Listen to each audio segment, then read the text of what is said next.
रहमानिर्रहीम। Dear students, आज हमारा first lecture है 10th क्लास केमिस्ट्री का। चैप्टर नंबर 9 है केमिकल इक्विलिब्रियम और इसमें हम फर्स्ट टॉपिक डिस्कस करेंगे reversible reaction and dynamic equilibrium. इस टॉपिक के अंदर हम डिफरेंट टर्म्स को डिस्कस करेंगे। आमतौर पर हम देखते हैं कि ज़िंदगी के अंदर डिफरेंट फिज़िकल और केमिकल चेंजेस जो हैं वो हमको इस तरीके से फील होता है कि ये जो रिएक्शन है ये कंप्लीट हो गया, ये जो चेंज है वो कंप्लीट हो गई है।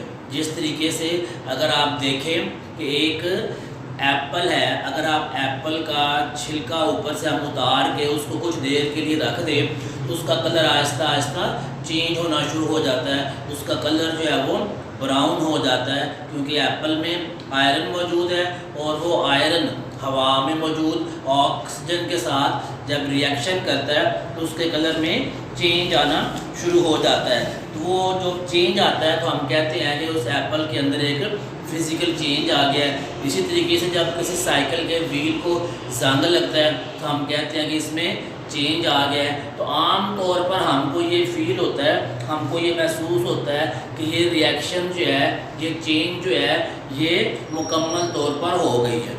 अब आज इस टॉपिक के अंदर हम डिस्कस करेंगे कि हमेशा इस तरीके से नहीं होता कि जो चेंज है वो मुकम्मल हो जाए। कुछ चेंजेस, कुछ रिएक्शंस ऐसे होते हैं जो कंप्लीट होते हैं और कुछ रिएक्शंस, कुछ चेंजेस ऐसी होती हैं जो कंप्लीट नहीं होती। वो ज़ाहरी तौर पर देखने में तो फील हो रहा होता है कि ये चेंज जो है वो कंप्लीट हो चुकी है, ये रिएक्शन कंप्लीट हो चुका है, लेकिन एक्चुअली जो है वो इस तरीके से नहीं होता। तो सबसे पहले पेज नंबर 1 पे हम डिफ़ाइन करते हैं केमिकल रिएक्शन को। एक केमिकल रिएक्शन जो है ये क्या चीज़ है? केमिकल रिएक्शन, केमिकल रिएक्शन को डिफाइन करते हैं हम कि complete reaction is one in which all reactants have been converted into products. ऐसा चेंज, ऐसा रिएक्शन जिसमें सब के सब रिएक्टेंट्स जो हैं वो कन्वर्ट हो जाएं प्रोडक्ट्स के अंदर। ऐसा रिएक्शन जिसमें ऑल रिएक्टेंट्स, सब के सब रिएक्टेंट्स चेंज हो जाएं, कन्वर्ट हो जाएं, बदल जाएं प्रोडक्ट के अंदर, उसको हम कहते हैं कि ये रिएक्शन जो है वो रिएक्शन कंप्लीट हो गया है। अब हम इसमें दो टर्म यूज़ हुई हैं, रिएक्टेंट और प्रोडक्ट। तो सबसे पहले हम ये समझते हैं कि रिएक्टेंट को हम किस तरीके से डिफ़ाइन करेंगे और प्रोडक्ट को हम किस तरीके से डिफ़ाइन करेंगे। सपोज ये हमारे पास एक रिएक्शन है H2 प्लस O2 हाइड्रोजन और ऑक्सीजन, ये आपस में रिएक्ट करके वाटर प्रोड्यूस करते हैं। अब इस रिएक्शन के अंदर हाइड्रोजन और ऑक्सीजन ये दोनों आपस में मिलती हैं, आपस में कंबाइन होते हैं और उनके मिलने के नतीजे में वाटर प्रोड्यूस होता है। तो जो सब्सटेंस आपस में कंबाइन हो रहे हैं वो कहलाते हैं रिएक्टेंट्स। जो सब्सटेंस आपस में कंबाइन होते हैं उनको हम कहते हैं रिएक्टेंट्स, और उनके कंबाइन होने के नतीजे में जो चीज़ हमारे सामने आती है, जो चीज़ प्रोड्यूस होती है या जो चीज़ बनती है वो कहलाती है प्रोडक्ट। तो हम इनको डिफाइन करते हैं। पेज नंबर 2 पे बुक में डिफाइन किया गया रिएक्टेंट्स को। In a chemical reaction the substances that combine are called reactant. ये हमारे पास एक केमिकल रिएक्शन है। इस केमिकल रिएक्शन में हाइड्रोजन और ऑक्सीजन ये आपस में कंबाइन हो रहे हैं तो ये कहलाएंगे reactants. In a chemical reaction the substances that combine, in a chemical reaction the substances that combine are called reactants and new substances formed, और उस कॉम्बिनेशन के नतीजे में जो नई चीज़ बनती है and new substances formed, are called product. यानी कि एक केमिकल रिएक्शन में जो चीज़ें आपस में कंबाइन होती हैं उनको रिएक्टेंट कहा जाता है, और उनके कंबाइन होने के नतीजे में जो चीज़ बनती है उसको हम प्रोडक्ट कहते हैं। जैसे कि हमारे सामने केमिकल रिएक्शन है, इस केमिकल रिएक्शन में हाइड्रोजन और ऑक्सीजन रिएक्टेंट्स हैं, जबकि वाटर जो है वो एक प्रोडक्ट है। अब हम बात करते हैं कंप्लीट रिएक्शन की। तो कंप्लीट रिएक्शन ऐसा रिएक्शन है जिसमें ऑल रिएक्टेंट, सारे के सारे रिएक्टेंट्स जो हैं वो प्रोडक्ट्स में चेंज हो जाए। ऑल रिएक्टेंट्स जो हैं वो चेंज हो जाएं प्रोडक्ट्स में, तो ऐसा रिएक्शन जो है वो कहलाता है कंप्लीट रिएक्शन। अब जो कंप्लीट रिएक्शन है इसको हम इर्रिवर्सिबल रिएक्शन भी कहते हैं। Irreversible reaction, irreversible reaction. तो इर्रिवर्सिबल रिएक्शन को हम किस तरीके से डिफाइन करेंगे? Reactions in which products do not recombine to form reactants. अब ये जो हमारे सामने केमिकल रिएक्शन है, इस रिएक्शन में रिएक्टेंट्स आपस में मिलके प्रोडक्ट्स बना रहे हैं।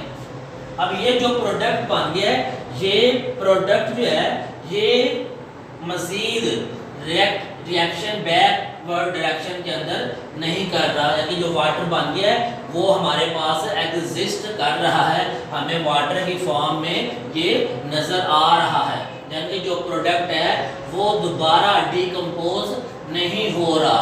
तो ऐसे रिएक्शन जिसमें जो प्रोडक्ट बन जाए वो दोबारा रिकम्बाइन ना हो या डिकम्पोज ना हो, ऐसे रिएक्शंस कहलाते हैं इर्रिवर्सिबल रिएक्शन।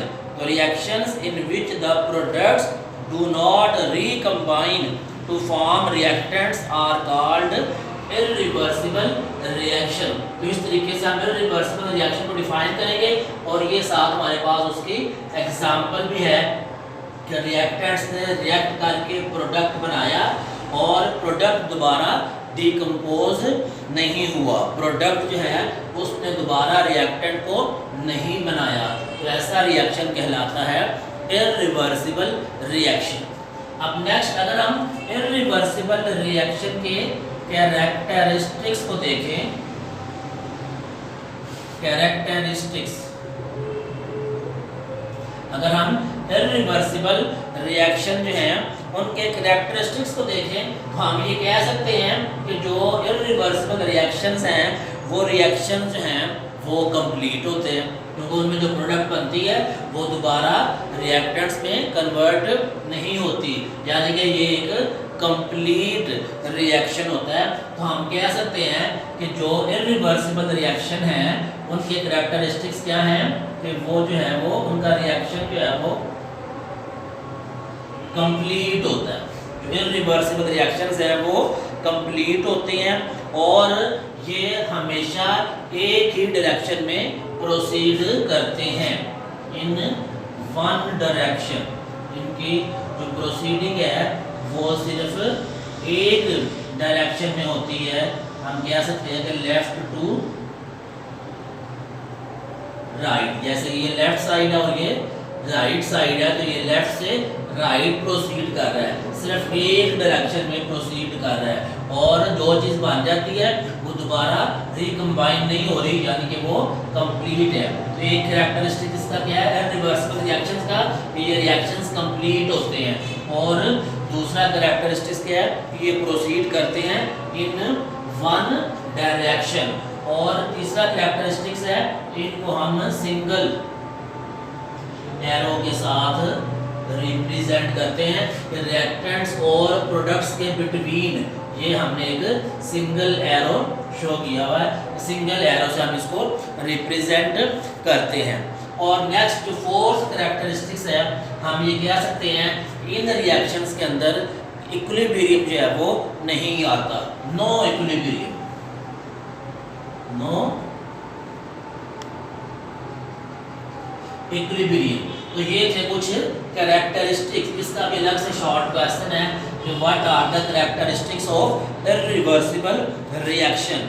बुक में भी जहाँ पर डिफाइन किया गया आपको इरिवर्सिबल रिएक्शन को डिफाइन किया गया, उसके साथ ही लिखा हुआ है they are suppose to complete, ये इसका फर्स्ट कैरेक्टरिस्टिक है, they are suppose to complete. और सेकंड कैरेक्टरिस्टिक क्या है, and are represented by a single arrow between the reactants and products, और इसको रिप्रेजेंट किया जाता है रिएक्टेंट्स और प्रोडक्ट्स के बिटवीन सिंगल एरो के जरिए। और इसके बाद मजीद दो कैरेक्टरिस्टिक आप और राइट कर सकते हैं कि ये प्रोसीड करता है फ्रॉम लेफ्ट टू राइट और दे हैव नो इक्विलिब्रियम, इनमें कोई इक्विलिब्रियम नहीं आता। अब इसके बाद फिर हमारे पास मजीद कुछ और एक और है रिवर्सिबल रिएक्शन, उसकी एग्जांपल हम देखते हैं।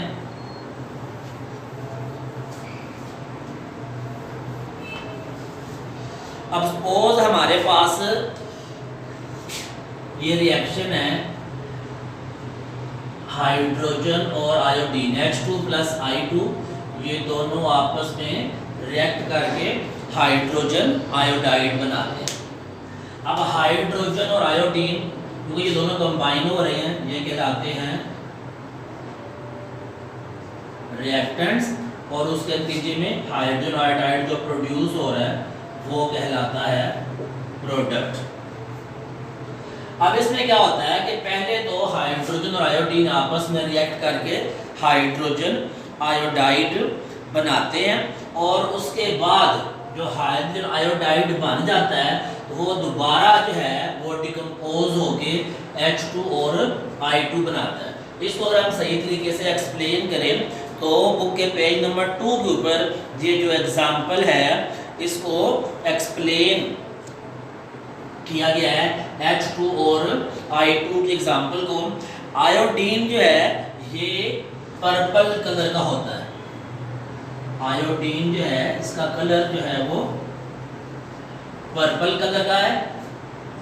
अब अगर एक फ्लास्क के अंदर हम आयोडीन के वेपर्स ले लें और साथ हाइड्रोजन ले लें और इन दोनों को कुछ देर उसके अंदर रहने दें, इसको हीट करें, तो उसकी हीट करने के नतीजे में हाइड्रोजन आयोडाइड बनता है। अब हमें कैसे मालूम होगा कि हाइड्रोजन आयोडाइड बनेगा, क्योंकि जब हम उसको हीट करते हैं तो आयोडीन जब हाइड्रोजन के साथ रिएक्ट करता है तो आयोडीन का जो कलर है वो आहिस्ता आहिस्ता फेड होना शुरू हो जाता है, मध्यम होना शुरू हो जाता है। जब आयोडीन H2 के साथ मिलके HI बनाता है, जो HI होता है हाइड्रोजन आयोडाइड, ये होता है कलरलेस, इसका कोई कलर नहीं होता। तो कुछ देर के बाद हमें फ्लास्क के अंदर कलरलेस हाइड्रोजन आयोडाइड दिखाई देता है। जब जैसे ही कलर गायब होगा तो हम समझ जाएंगे कि आयोडीन जो है वो हाइड्रोजन के साथ रिएक्ट कर चुका है और उसके रिएक्शन के नतीजे में हाइड्रोजन आयोडाइड प्रोड्यूस हो चुका है।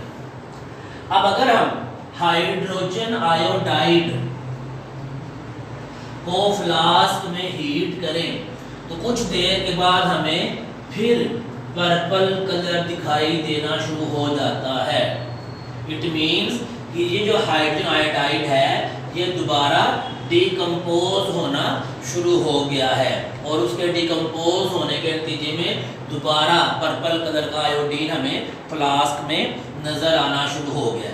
यानी कि इसमें रिएक्टेंट्स ने आपस में कंबाइन होकर प्रोडक्ट बनाया और प्रोडक्ट्स ने दोबारा डिकम्पोज होके हाइड्रोजन और आयोडीन को प्रोड्यूस किया, उसमें कन्वर्ट हो गए। यानी कि ये जो रिएक्शन है ये 2 वे डायरेक्शन में जा रहा है, ये सिंगल डायरेक्शन में प्रोसीड नहीं हो रहा। इसमें जो रिएक्टेंट्स हैं वो आपस में मिलके प्रोडक्ट्स बना रहे हैं और प्रोडक्ट्स हैं वो डिकम्पोज होके दोबारा रिएक्टेंट्स बना रहे हैं। तो ऐसे रिएक्शंस जिसके अंदर प्रोडक्ट्स हैं वो दोबारा रिकम्बाइन या डिकम्पोज हो सके, ऐसे रिएक्शंस को हम कहते हैं reversible reaction. Reversible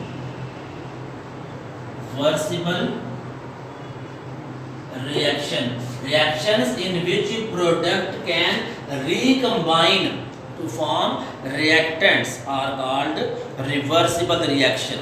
The reactions in which the products can recombine, products दोबारा recombine हो जाए या decompose हो जाए to form reactants are called reversible reaction. अब ये जो reversible reaction है, ये reversible reaction जो है ये इंडिकेट कर रहा है कि ये रिएक्शन जो है वो कंप्लीट नहीं हुआ। रिएक्टेंट से मिलकर प्रोडक्ट बनाया और प्रोडक्ट ने दोबारा डिकम्पोज होके रिएक्टेंट्स बना दिए। अब जब दोबारा रिएक्टेंट्स आएंगे वो रिएक्टेंट दोबारा आपस में रिएक्ट करके फिर प्रोडक्ट बना देंगे, प्रोडक्ट फिर डिकम्पोज होगा और रिएक्टेंट बन जाएंगे। तो ये सिलसिला जो है वो चलता रहेगा। तो हम कहते हैं कि जो रिवर्सिबल रिएक्शंस हैं वो कभी भी कंप्लीट नहीं होते। तो सबसे पहले हम रिवर्सिबल रिएक्शन को डिफाइन करेंगे, उसके साथ हम ये वाली एग्जांपल राइट करेंगे और जो रिवर्सिबल रिएक्शंस हैं उनको हम डबल एरो के साथ रिप्रेजेंट कर सकते हैं इस तरीके से H2 प्लस I2, ये पहले प्रोडक्ट्स बना 2HI और 2HI डिकम्पोज होके दोबारा इसने रिएक्टेंट्स बना दिए। तो ये डबल एरो इंडिकेट करता है कि ये रिएक्शन जो है वो रिवर्सिबल रिएक्शन है। तो रिवर्सिबल रिएक्शन को डिफाइन करना है, उसके बाद हम उसके साथ ये वाली एग्जांपल राइट करेंगे। अब नेक्स्ट हम देखते हैं कि कैरेक्टरिस्टिक्स क्या है रिवर्सिबल रिएक्शन के। इरिवर्सिबल रिएक्शन के अंदर हमने कहा था कि इरिवर्सिबल रिएक्शन जो है वो कंप्लीट होता है। तो रिवर्सिबल रिएक्शन जो है इसमें हम ये कह सकते हैं नेवर गो टू कंप्लीशन, कि जो रिवर्सिबल रिएक्शन होते हैं वो कभी भी कंप्लीट नहीं होते और ये प्रोसीड करते हैं दोनों डायरेक्शंस के अंदर, लेफ्ट से राइट भी और राइट से लेफ्ट भी, both direction proceed in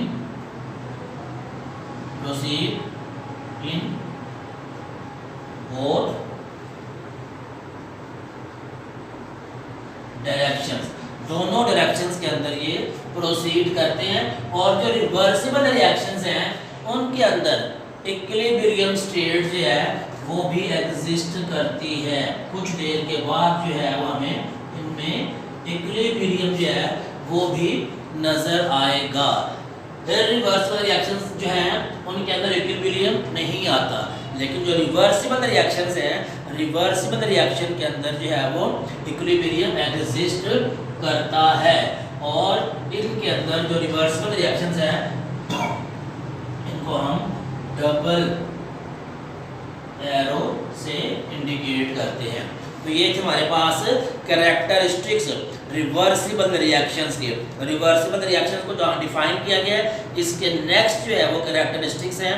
these reactions never go to completion, they are represented by a double arrow between reactants and products. These reactions proceed in both ways, they consist of two reactions, forward and reverse. So a reversible reaction is one which can be made to proceed in either direction depending upon the condition. अब यहाँ पे दो लफ्ज़ और इस्तेमाल हुए हैं, forward और रिवर्स। ये दोनों टॉपिक जो है ये भी हमारे आज के लेक्चर का हिस्सा है। हम इस लेक्चर के अंदर समझेंगे कि फॉरवर्ड रिएक्शन जो है वो कौन से हैं, जबकि रिवर्स रिएक्शन जो है वो कौन से हैं। उससे पहले हम एक और एग्जाम्पल डिस्कस करते हैं। पेज नंबर 3 के ऊपर जो एग्जाम्पल है हाइड्रोजन और आयोडीन की, वो हमने यहाँ पर डिस्कस कर ली है। एक और एग्जाम्पल को भी यहाँ पर एक्सप्लेन किया गया है पेज नंबर 3 के ऊपर। उस एग्जाम्पल को हम देखते हैं ताकि ये टॉपिक जो है अच्छे तरीके से हम उसको अंडरस्टैंड कर सकें। इस एग्जाम्पल में बताया गया कि कैल्शियम ऑक्साइड और कार्बन डाइऑक्साइड आपस में रिएक्ट करके कैल्शियम कार्बोनेट बनाते हैं। अब ये जो कैल्शियम कार्बोनेट का डिकम्पोज होना है इसको हम दो तरीकों के साथ देखते हैं कि सपोज हमारे पास एक फ्लास्क है,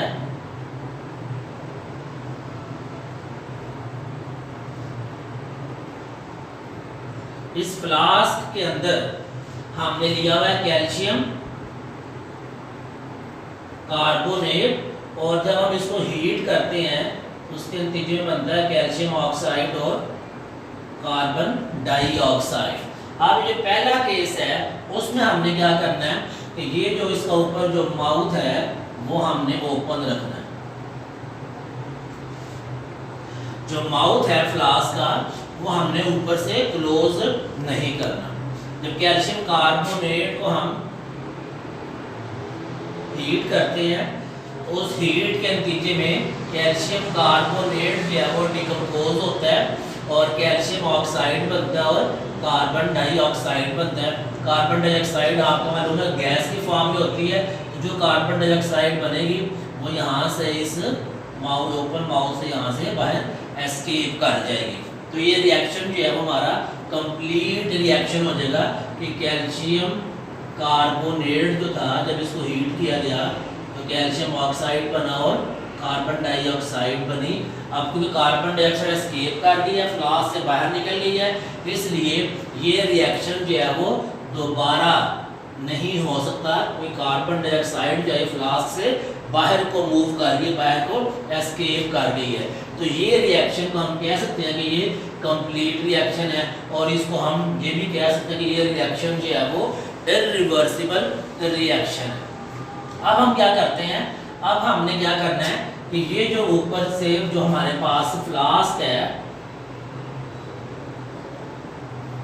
जो फ्लास्क का हमारे पास ऊपर से माउथ है, अब हमने इसको क्या करना है क्लोज करके रखना है, और इसके अंदर जो हम कैल्शियम कार्बोनेट को रखकर इसको हीट करना है, और उसके हीट के नतीजे में प्रोड्यूस होगा कैल्शियम ऑक्साइड और कार्बन डाइऑक्साइड। अब जो कार्बन डाइऑक्साइड बनेगी, क्योंकि वो कार्बन डाइऑक्साइड यहाँ से एस्केप नहीं हो सकती, क्योंकि हमने इसका जो माउथ है उसको यहाँ पर हमने क्लोज किया हुआ है, तो कार्बन डाइऑक्साइड इस फ्लास्क के अंदर ही रहेगी।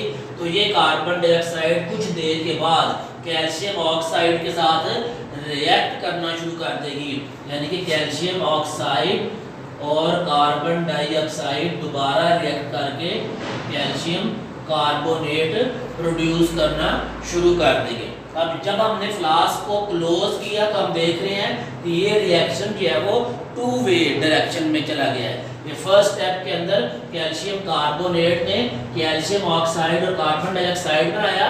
अब ये जो प्रोडक्ट्स बने ये दोबारा आपस में रिकम्बाइन हो गए, और इन्होंने आपस में कंबाइन हो गए कैल्शियम कार्बोनेट को प्रोड्यूस कर दिया। तो ये जो रिएक्शन है ये रिवर्सिबल रिएक्शन है। इसमें जो प्रोडक्ट्स हैं उन्होंने आपस में दोबारा रिएक्शन करके रिकम्बाइन होकर कैल्शियम कार्बोनेट को प्रोड्यूस कर दिया। तो इस रिएक्शन को हम इस तरीके के साथ राइट कर सकते हैं कि कैल्शियम ऑक्साइड और कार्बन डाइऑक्साइड, इस तरीके से हम यहाँ पे ये डबल एरो लगा देते हैं कि कैल्शियम कार्बोनेट ने कैल्शियम ऑक्साइड कार्बन डाइऑक्साइड बनाया, और इन्होंने दोबारा रिकम्बाइन होके कैल्शियम कार्बोनेट और Ca कैल्शियम कार्बोनेट रिकम्बाइन होकर दोबारा कैल्शियम कार्बोनेट प्रोड्यूस कर दिया।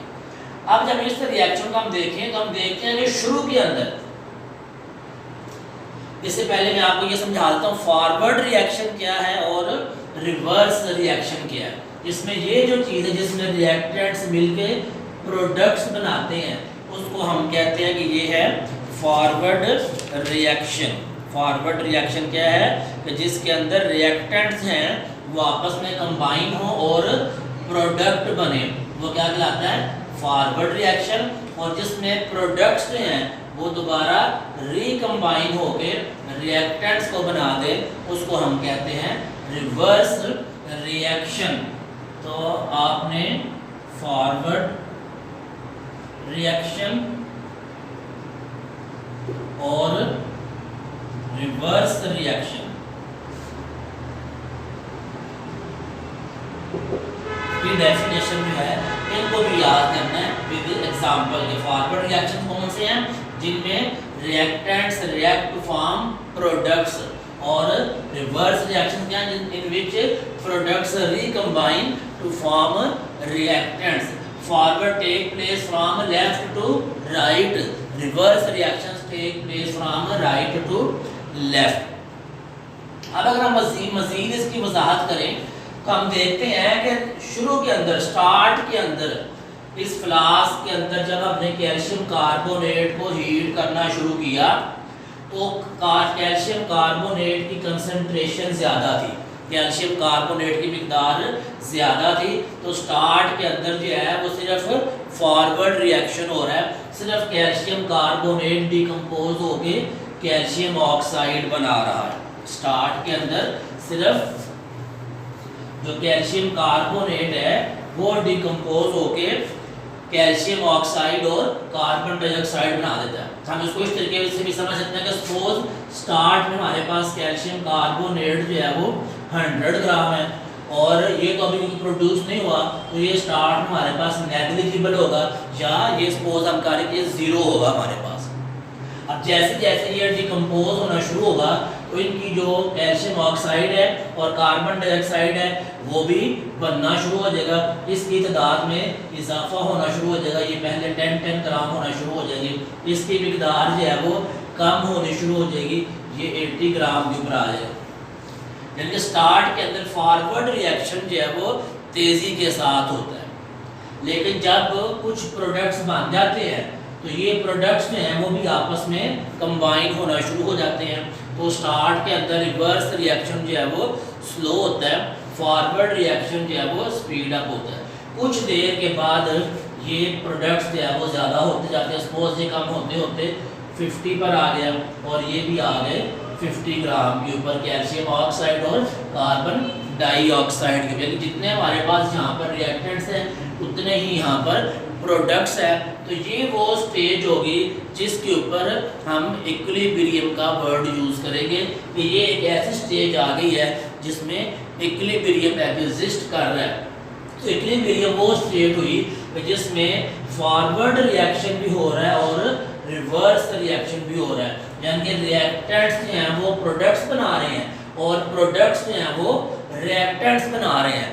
तो जब रिवर्सिबल रिएक्शन हो उस वक्त इक्विलिब्रियम स्टेट जो है वो एग्जिस्ट करती है, क्योंकि उसमें फॉरवर्ड रिएक्शन भी हो रहा होता है और उसमें रिवर्स रिएक्शन भी हो रहा होता है. जब दोनों रिएक्शंस हो रही हों तो फिर इक्विलिब्रियम की स्टेट जो है वो एग्जिस्ट कर सकती है. और आपको ये भी मालूम है कि फॉरवर्ड रिएक्शन जो है वो लेफ्ट से राइट जाता है और रिवर्स रिएक्शन जो है वो राइट से लेफ्ट, यानी कि दोनों रिएक्शन अपोजिट डायरेक्शन के अंदर जा रहे हैं. तो फिर जो है वो इक्विलिब्रियम स्टेट जो है वो एग्जिस्ट करती है. अब नेक्स्ट जो है वो हम समझेंगे कि किसी केमिकल रिएक्शन के अंदर केमिकल इक्विलिब्रियम स्टेट जो है वो किस तरीके से आती है. और फिर केमिकल इक्विलिब्रियम स्टेट जो है ये दो तरह की होती है. एक को हम कहते हैं स्टैटिक इक्विलिब्रियम और एक कहलाती है डायनामिक इक्विलिब्रियम. तो chemical equilibrium state, chemical equilibrium state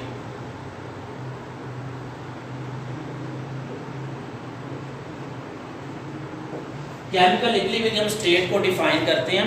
page number 4 पे इसको डिफाइन किया गया कि when the rate of forward reaction is same as the rate of reverse reaction. जब रेट ऑफ फॉरवर्ड रिएक्शन और rate of reverse reaction same हो, यानी जिस स्पीड से फॉरवर्ड रिएक्शन हो रहा है उसी स्पीड से रिवर्स रिएक्शन हो रहा है. जिस स्पीड से कैल्शियम कार्बोनेट डिकम्पोज होके कैल्शियम ऑक्साइड और कार्बन डाइऑक्साइड बना रहा है उसी रेट से, उसी स्पीड से कैल्शियम ऑक्साइड और कार्बन डाइऑक्साइड रिकम्बाइन होके कैल्शियम कार्बोनेट बना रहे हों तो composition of reaction mixture remains constant. तो उस रिएक्शंस के सारे कंपोनेंट्स की जो कंपोजिशन है वो कांस्टेंट रहती है.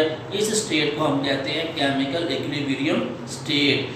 When rate of forward reaction is same as the rate of reverse reaction. the composition of reaction mixture remains constant, it is called chemical equilibrium state. अब ये chemical equilibrium state जो है इसकी दो possibilities है, एक होती है static equilibrium,